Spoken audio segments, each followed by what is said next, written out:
Welcome to Donmar TV News Channel.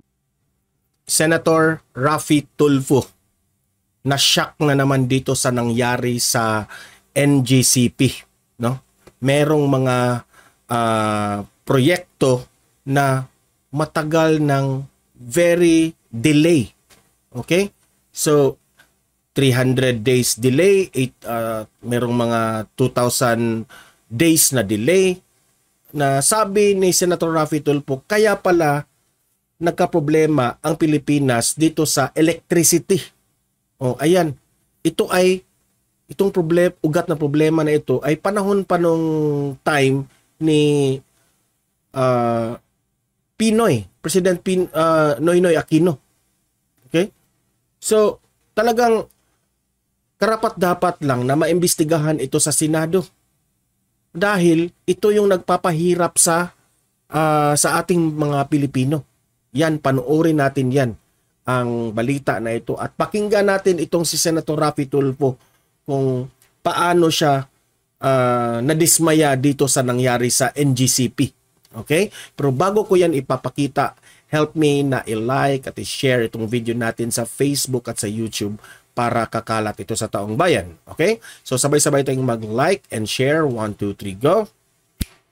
And also guys, i-subscribe, i-follow ang Donmar TV para lagi kayong updated sa mga balita na kagaya nito. Okay? So sabay-sabay tayong mag-follow and subscribe sa Donmar TV. 1, 2, 3, go! Okay. So, ang trabaho ng NGCP ay i-ensure ang ating bayan, no, sa Pilipinas na yung transmission of assets are in optimal condition. Okay? Na to convey safe, quality, and reliable electricity. So, ang nangyari, una nang sinolve ito ni Presidente Bongbong Marcos dahil nga matagal na itong problema sa Pilipinas. Ito ngayon na discover ni Senator Raffy Tulfo, meron palang problema itong NGCP. May mananagot dito.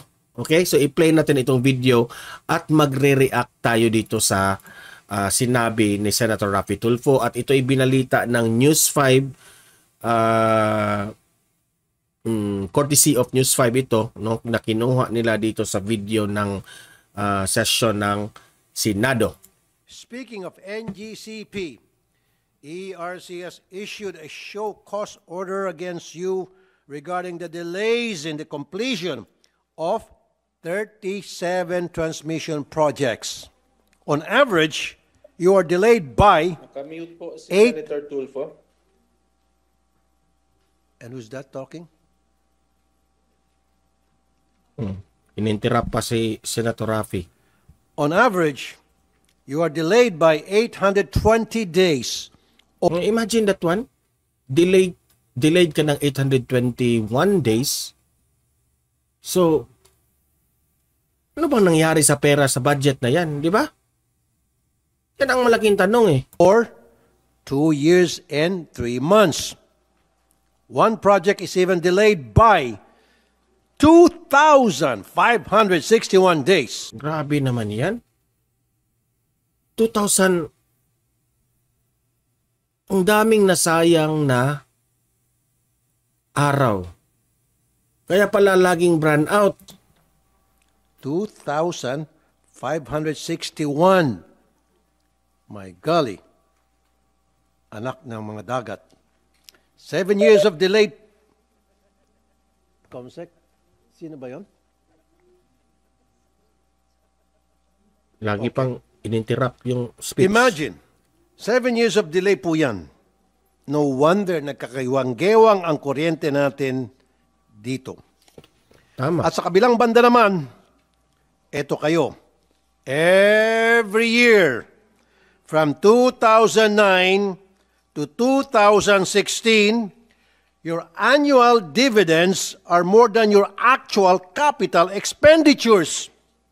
In fact, for 10 years, 2009 Grabe. to 2019, the total dividends issued by NGCP is greater than its total capital expenditure.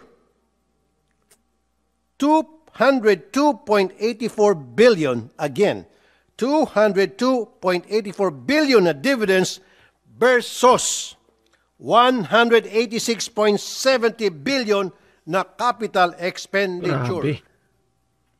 Mas malaki pa ang kinita ng mga shareholders ninyo kesa sa investment ninyo sa transmission projects. Imagine that one, guys. Okay, sige. Let's say ganun yung nangyari. So, sinong mananagot ngayon dito? From 2009 to 2019. Napakaswerte niyo po naman yata. Habang ang mga kababayan natin nagdurusa, walang kuryente dahil sa inyong kapabayaan. Tama. Adding insult to the injury, kumbaga yung sugat na mahapdi, nilagyan pa talaga ng asin. You have been passing on your franchise tax to the consumer since 2011. Isipin niyo po, No, wala na talaga silang lusot dito kay Senator Raffy Tulfo. 3% na nga lang ang buwis nyo, ipinapangasa nyo pa. By the way, para sa kaalaman ng lahat, ang binabayad ng lahat ng korporasyon dito sa Pilipinas para sa tax nila ay 30%. 30%. Ang laki. Pero ang binabayad ng NGCP para sa kanilang buwis, 3%. Ito pa, ang nakaka-insulto. At yung 3% na yan, ipinapasa pa talaga sa mga consumer. Grabe. Mapapamura ka na lang talaga, anak ng dagat. Dahil dito, the consumers paid a total of 14.9 billion from 2011 to 2021 na dapat sana'y binabayaran ng NGCP. Perhaps it's time for ERC to revisit its resolution number 7 series of 2011. And while we're at it, maybe it's about time to reconsider the franchise tax of NGCP and impose the regular income tax rate instead para makinabang din ang ating mga kababayan sa kinikita nila. Okay.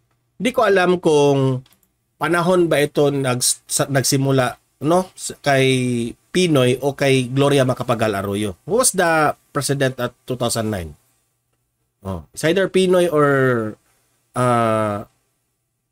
Gloria Macapagal Arroyo. Pero bakit hindi sa time na yun, bakit hindi ito napag-usapan, no? Na meron palang mga delay o posibleng magdi-delay. Kaya dito ngayon sa 2023, tukoy na.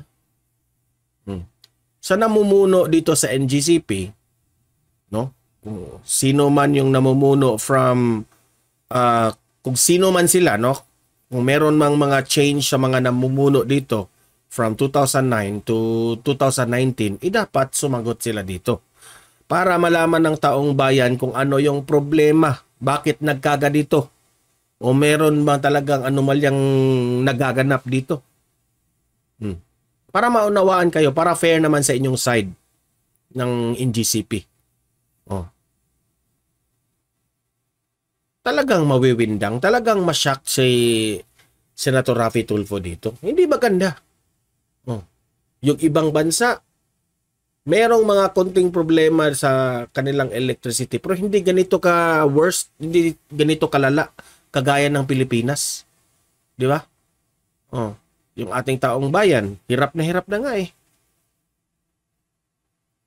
Problema pa sa tubig. Problema ngayon dito sa kuryente. Laging nagba-brown out. Kaya nga, bumili na ako ng generator eh. Oh, kasi may baby ako. Halos na lang every week nagba-brown out. Hindi ko sinabing talagang every week ha, pero there were times na talagang every week yung brown out. And kung magba-brown out, anong nangyayari? Lugi na naman ang Pilipinas dahil yung mga businesses nag-generate yan ng mga income. Yung paano na yung mga taxes doon, 'di ba? Sayang naman. Yung brownout pa, it will take hours. Sinong nakikinabang sa brownout? Ewan ko. Yung mga hotel siguro. Kasi yung mga hotel, merong mga generator. Especially yung mga pamilya na may mga sanggol, no, na yung may kaya. Talagang mag-hotel sila kasi ayaw nilang mainitan yung kanilang mga baby. Okay? Yung iba naman may sarili talagang generator. Ako may generator ako sa bahay pero hindi ko pa nagamit kasi hindi pa nag-brand out. Nabili ko yun sa Shopee. That was around 12,000. Talagang pinag-ipunan ko yan para sa baby namin kasi yung baby ko nagka-asthma. No? Asthmatic yung baby ko kapag may pawis sa likod at konting dryness sa likod ng may pawis doon sa likod, nagkasakit na, na hospital yung baby ko.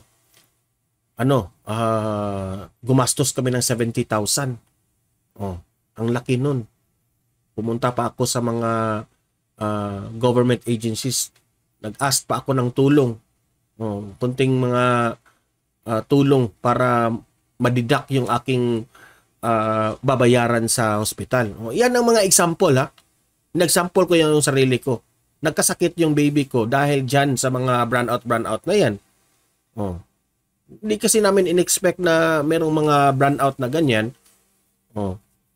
So, talagang nakaka-apekto. Hindi lang sa health ng tao, kundi sa mga businesses rin na dapat mag-generate sana ng income pero hindi na nagka-income dahil yung kanilang negosyo ay kailangan talaga ng kuryente.